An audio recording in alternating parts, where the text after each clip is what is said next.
واقعات سلطان رکن الدین بیبرس قسط نمبر 1 اپنا اسلامک اسٹوڈیو کے معزز ناظرین، آپ کے لیے ہم لائے ہیں مختصر لیکن نہایت دلکش سلسلہ بنام سلطان رکن الدین بیبرس۔ ناظرین کمنٹ سیکشن میں کمنٹس کر کے اپنی رائے کا اظہار ضرور کیجئے گا۔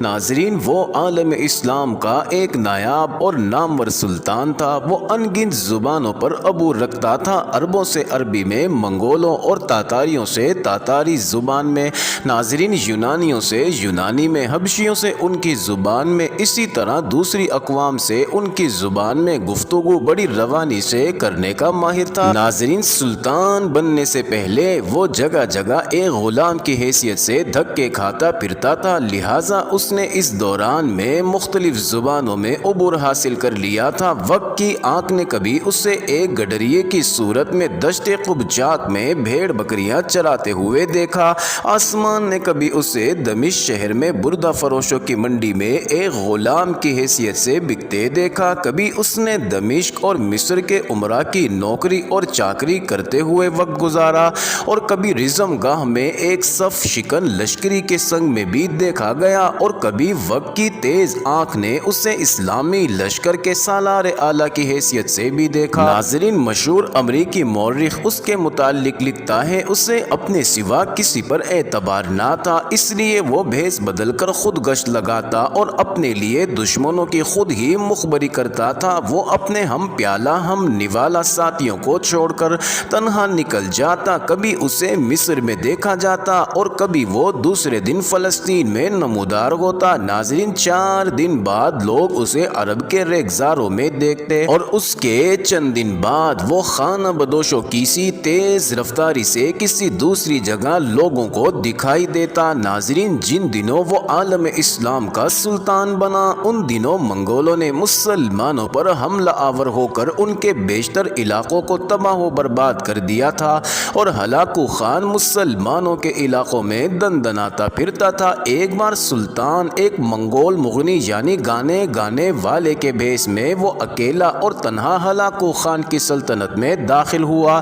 ناظرین، کئی دن کے لگاتار سفر کے بعد وہ اس کے علاقوں میں داخل ہونے کے بعد قریہ بستی اس کے علاقوں کی جاسوسی کرتا، کیونکہ وہ مختلف زبانوں پر عبور رکھتا تھا، لہٰذا کسی کو شک نہ ہوا کہ وہ مسلمان ہے یا مسلمانوں کا سلطان۔ ایک دن اس نے منگولوں کے ایک شہر میں ایک نان بائی کی دکان میں کھانا کھایا اور ایک برتن میں اپنی شاہی انگوٹھی اتار کر رکھ دی۔ اس کے بعد وہ اپنے علاقے میں واپس آ گیا اور ایک قاصد ہلاکو خان کی طرف بھیجا اور اسے کہلایا، میں تمہاری مملکت میں حالات کا معائنہ کرنے کے لیے فلاں جگہ گیا تھا، فلاں شہر میں فلاں نان بائی کی دکان پر اپنی شاہی انگوٹھی بھول آیا ہوں، مہربانی کر کے وہ انگوٹھی تلاش کر کے مجھے بھجوا دو، کیونکہ وہ انگوٹھی مجھے بہت عزیز ہے۔ ناظرین، ہلاکو خان مسلمانوں کے سلطان کی اس جرأت اور جسارت پر ششدر رہ گیا، اور وہ اس کی دلیری سے ایسا مرعوب ہوا کہ اس کی انگوٹھی تلاش کر کے اس کی طرف بھجوا دی۔ منگولوں کو جب خبر ہوئی کہ مسلمانوں کا سلطان خود بھیس بدل کر ان کے علاقوں میں داخل ہوا تھا، تو مورخین لکھتے ہیں کہ منگولوں پر سلطان کی ہمت اور شجاعت کی وجہ سے ایک دہشت اور خوف طاری ہو گیا تھا، اور وہ سوچنے لگے تھے کہ جس سلطنت کا حکمران اتنا جری اور جرأت مند ہو، اس کے لشکریوں کا کیا عالم ہوگا اور ہم اس کا مقابلہ کیسے کریں گے۔ ناظرین، ان دنوں کیونکہ بحیرہ روم کے ساتھ ساتھ مغرب کے صلیبیوں نے اپنے بڑے اڈے بنا لیے تھے، جہاں سے نکل کر وہ مسلمانوں کے خلاف صلیبی جنگ کی ابتدا کرتے تھے۔ ان میں زیادہ نامور انطاکیہ کا حاکم بوہیمنڈ تھا۔ ناظرین، سلطان ایک مرتبہ ایک نصرانی زائر کا بھیس بدل کر صلیبیوں کے مقبوضہ علاقوں میں جا داخل ہوا اور کئی ماہ تک ان کے عسکری استحکامات، قلعوں اور دوسرے اہم مقامات کا جائزہ لیتا رہا۔ وہ تقریباً 22 ایسے قلعے دیکھنے میں کامیاب ہو گیا جو ان دنوں صلیبیوں کی عسکری قوت کا مرکز تھے، اور یہ سارا کام اس نے تنہا کیا۔ اس کے بعد اس نے ایک عجیب ستم ظریفی کی۔ ناظرین، اس نے ایک قاصد اور ایلچی کا بھیس بدلا اور جنگل میں ایک ہرن کا شکار کر کے وہ ہرن لے کر انطاکیہ کے بادشاہ بوہیمنڈ کے دربار دربار میں جا داخل ہوا اور اسے وہ شکار پیش کرنے کے بعد کہنے لگا، علی جا، مجھے مصر کے سلطان الملک الظاہر نے بھیجا ہے۔ پتہ چلا ہے کہ آپ کیونکہ شکار کا بہت شوق رکھتے ہیں، ان دنوں شکار کے قابل نہیں ہیں، لہٰذا انہوں نے یہ تازہ شکار بطور ہدیہ بھیجا ہے، اسے قبول فرمائیے، میرے آقا آپ کے شکر گزار ہوں گے۔ ناظرین کہتے ہیں کہ سلطان جب یہ گفتگو کرنے اور شکار انطاکیہ کے بادشاہ کے حوالے کرنے کے بعد وہاں سے نکل گیا تو چند دن بعد انطاکیہ کے بادشاہ پر کسی نے انکشاف کیا کہ جو شخص تمہارے پاس ہرن کا شکار لے کر آیا تھا وہ تو خود مسلمانوں کا سلطان تھا۔ ناظرین اس انکشاف پر نصرانیوں کے بادشاہ بوہیمنڈ پر خوف اور لرزہ طاری ہو گیا تھا۔ ایسے ناقابل یقین مارکے سر انجام دینے والا مصر کا سلطان رکن الدین بیبرس تھا۔ ناظرین سلطان بیبرس کا قد طویل تھا، اس کے اعضاء نہایت قوی اور متناسب تھے۔ ناظرین انتہائی درجہ کا خوبرو اور خوش وضع تھا، چہرے سے رعب اور وقار ٹپکتا تھا، رنگ سرخ اور سفید تھا۔ ناظرین بال سرخ اور آنکھیں نیلی تھیں۔ بعض مورخ یہ بھی کہتے ہیں کہ بچپن میں جب وہ غلام تھا تو اس کی ایک آنکھ خراب ہو گئی تھی، تاہم اس نقص نے سلطان کی خوبصورتی، اس کی خوش روئی اور وجاہت پر کوئی اثر نہ ڈالا تھا۔ ناظرین سلطان بیبرس سن 1223 میں وسط ایشیا میں پیدا ہوا۔ اس کی ولادت سے کئی سال قبل بلخ، بخارا اور سمرقند وغیرہ کے مسلمان تاجروں کی تبلیغی کوششوں کی بدولت وسط ایشیا میں اسلام پھیل چکا تھا۔ ناظرین بیبرس ایک مسلمان گھرانے میں پیدا ہوا اور اس کا نام محمود رکھا گیا۔ اس کا باپ خوارزم شاہی سلطنت میں ایک معزز عہدے پر فائز تھا۔ بدقسمتی سے حکمران وقت اس سے کسی بات پر ناراض ہو گیا اور اسے پابند سلاسل کر دیا۔ اس طرح یہ خوشحال خاندان گردش زمانہ کا شکار ہو گیا۔ ناظرین جب منگولوں نے مسلمانوں کے علاقوں پر حملہ آور ہونا شروع کیا تو انہوں نے جوانوں، بچوں اور عورتوں کو غلام بنا کر فروخت کرنا شروع کر دیا۔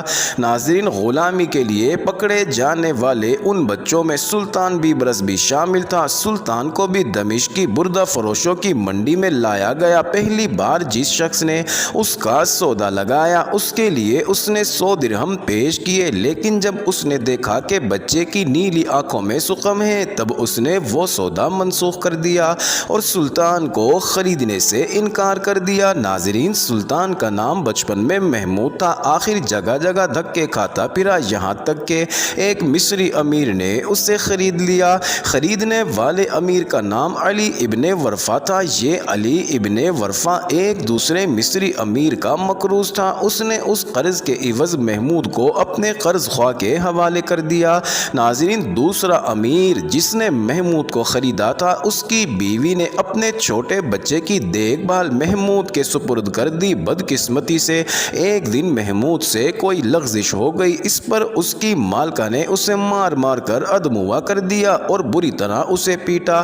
ناظرین اس موقع پر اس امیر کی بہن بھی وہاں موجود تھی، اس کا نام فاطمہ تھا۔ اس نے جب محمود کو پٹتے ہوئے دیکھا تو اس کو لاوارث اور غلام بچے پر بڑا رحم آیا۔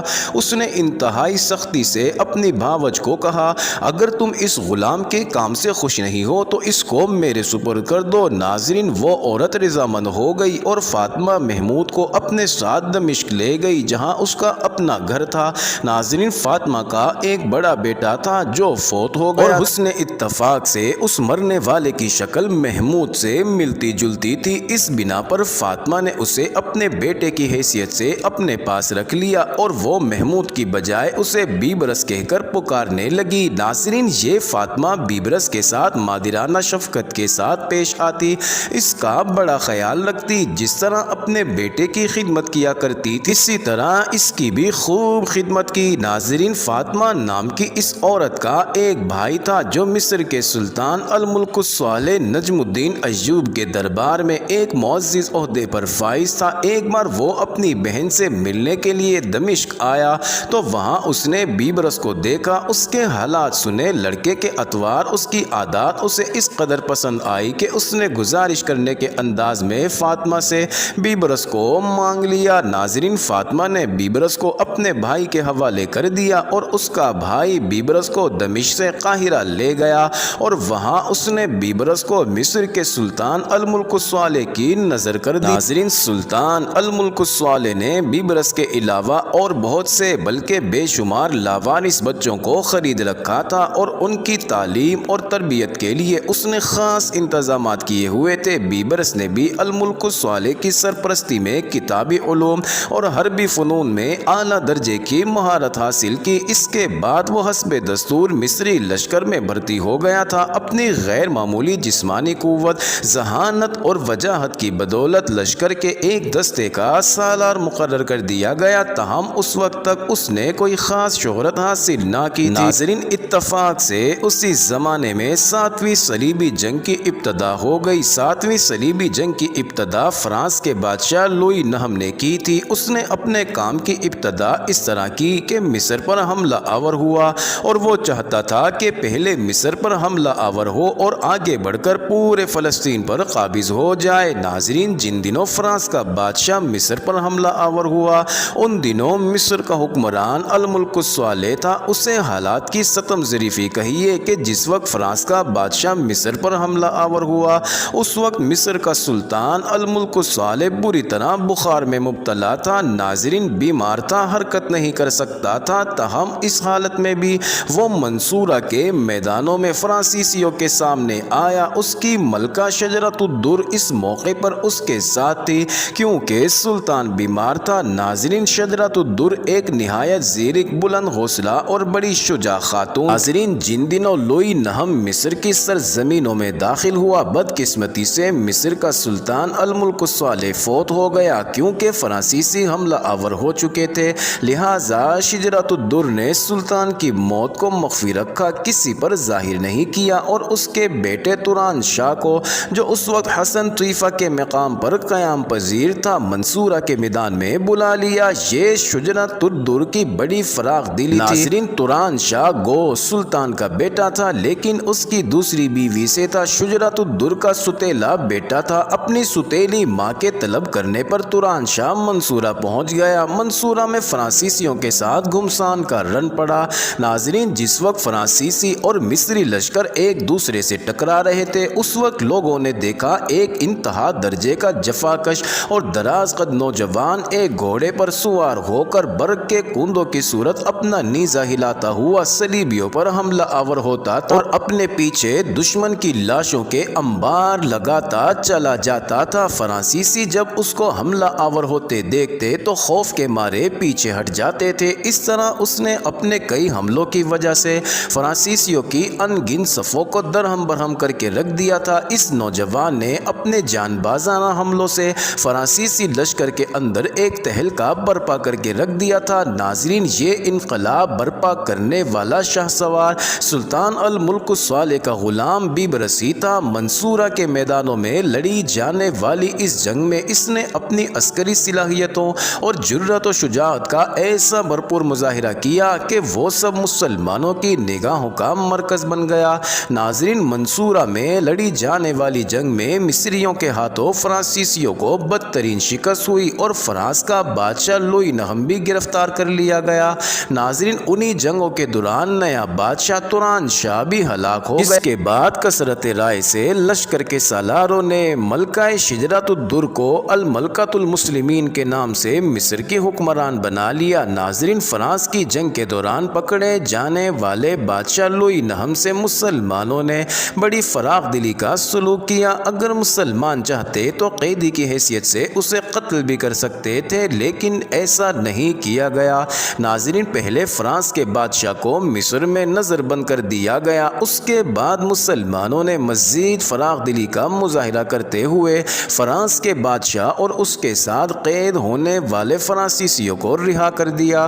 ناظرین، ملکہ شجرۃ الدر جو اب مصر کی حکمران تھی اس نے مصر پر تقریباً 80 دن حکومت کی ہوگی۔ اس دوران اس نے غیر معمولی صلاحیتوں کا مظاہرہ کیا۔ ناظرین، کاروبار حکومت کو اس نے نہایت عمدگی سے چلایا لیکن عباسی خلیفہ بغداد المعتصم باللہ نے عورت کی حکومت کو پسند نہ کیا اور مصری امراء کو پیغام بھجوایا کہ عورت کی بجائے مصر کا حاکم کسی مرد کو بنائے۔ چنانچہ خلیفہ بغداد کے حکم کا اتباع کرتے ہوئے ایک شخص الملک الاشرف کو مصر کا بادشاہ بنایا گیا اور مصری لشکریوں کے سالار سالار اعلیٰ معزز الدین کو نئے حکمران الملک الاشرف کا شریک کار بنایا تاکہ سلطنت کا کاروبار احسن طریقے سے چلایا جائے۔ یہ بھی کہا جاتا ہے کہ ملکہ شجرۃ الدر نے نئے حکمران الملک الاشرف سے شادی کر لی تھی۔ ناظرین، شجرۃ الدر بذات خود بیچاری ایک کنیز تھی اور اپنے حسن و جمال اور اپنی شخصیت کے باعث کنیز سے ترقی کرتے کرتے وہ مصر کے حکمران الملک الصالح کی ملکہ بن گئی تھی۔ ناظرین، اس کا ایک بیٹا خلیل نام کا تھا جو بدقسمتی سے 6 سال کی عمر میں ہی فوت ہو گیا۔ ناظرین، جس وقت الملک الاشرف کو مصر کا بادشاہ بنایا گیا اور مصر کے لشکر کے سپہ سالار کو سلطان کا شریک کار اور مددگار مقرر کیا گیا، تب تک بیبرس کو مصر میں لشکریوں کے بڑے سالار کی حیثیت حاصل ہو گئی تھی۔ معزز ناظرین، یہ انٹرسٹنگ ویڈیو جاری ہے، اگلی ویڈیو قسط نمبر 2 میں دیکھنا مت بھولیے گا۔